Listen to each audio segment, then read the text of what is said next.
Now today, crucial meeting this afternoon, diplomatic efforts to halt the conflict in Ukraine. President Zelenskyy is visiting the White House for talks with President Donald Trump, accompanied by a host of European leaders, including our Prime Minister, Sir Keir Starmer. Now, last time Volodymyr Zelenskyy and Donald Trump met at the White House in the Oval Office, you might remember, it didn't go well. During the war, everybody has problems, even you, but you have nice ocean and don't feel now, but you will feel it in the future. God bless. You don't know that. God bless. You God bless. You will not have the war. Don't tell us what we're going to feel. We're trying to solve a problem. Don't tell us what we're going to feel. I'm not telling you. Because I'm you're in no position to dictate that. That's exactly Remember what this. you're doing. You're in no position to dictate what we're going to feel. We're going to feel very you will good. Feel influence. We're going to feel very good and very strong. You will feel influence. You're right now not in a very good position. You've allowed yourself to be in a very bad position, and he happens to be right about it. From the very beginning of the war. You're not in a good position. You don't have the cards right now. Wow. So what are the prospects for something better today? Donald Trump posted on social media earlier, a big day at the White House. We have never had so many European leaders here at one time. A great honour for America. Let's see what the results will be. Well, I want to get the thoughts of Dan Harris, who's joined me back on the programme this afternoon. Dan from Charlton Kings near Cheltenham, originally from upstate New York. He's worked on Capitol Hill. He's worked at the White House as well. He's now a US political commentator and hosts the podcast Over Here, Over There. Dan, good afternoon to you. Good afternoon, Graham. Well, here we are again. We spoke to you on the programme last week because the Vice President, J.D. Vance, was visiting RAF Fairford. But since we last chatted, we've had that, shall we say, controversial Alaskan summit between Donald Trump and Vladimir Putin. What's the feeling in the States about how much progress has been made, if any, following that peace meeting? That did not go well for Donald Trump, and in many pundits' eyes across the media.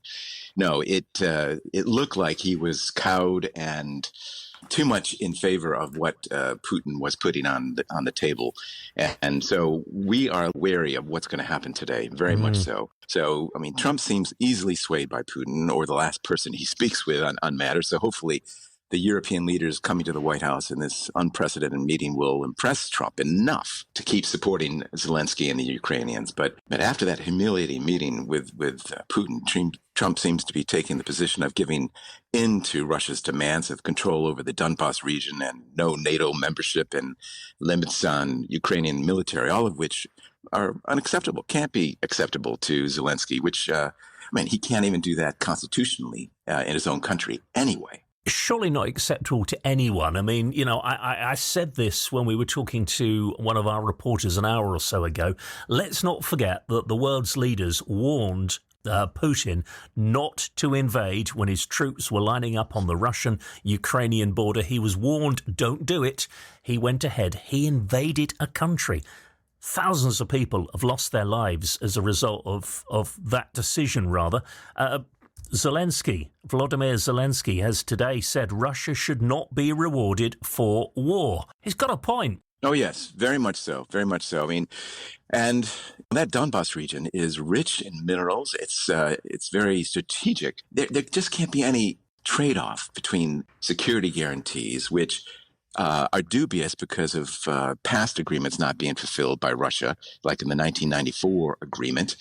So what kind of guarantees can the United States give, security guarantees can the United States give in this situation that will convince Zelenskyy that giving up land for those security guarantees when they didn't work before in 1994, and he can't do that constitutionally anyway without passing it through his own parliament and stuff. And he could even be impeached or, it's not in his remit to do that alone. So it's a very difficult situation for Zelenskyy, and it's also pivotal to see what happens and how far the U.S. under Trump will go in siding with Russia. U.S. foreign policy will really be defined in the next few days as far as how far the U.S. foreign policy has gone in favor of Russia. We'll see when those terms are put down on the table.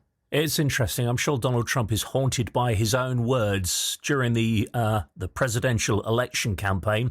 If I get elected, I'll end this war in 24 hours. And here we are. It's still ongoing. What's Donald Trump's end game here? Well, personally, his end game, it's what seems to be driving it. I mean, to be cynical, he is after the Nobel Prize. He wants to create some kind of end to this war on whatever terms he can get.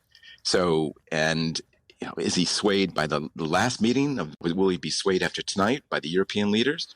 Or will he be swayed by Putin and what happened at that terrible meeting in Alaska? We will find out.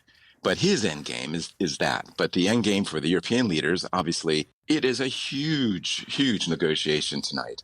Because if the war continues, that means that, and America becomes more isolated, the Europeans then have to step up and commit more resources. And that'll affect us here, even as far as lack of resources, for our domestic policies here in the UK, and more going to support Ukraine.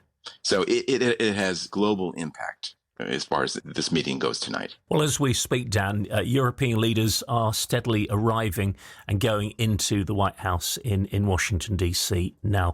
Fascinating to talk to you. As always, thank you for joining me on the programme this afternoon. Stan Harris hosts the podcast Over Here, Over There.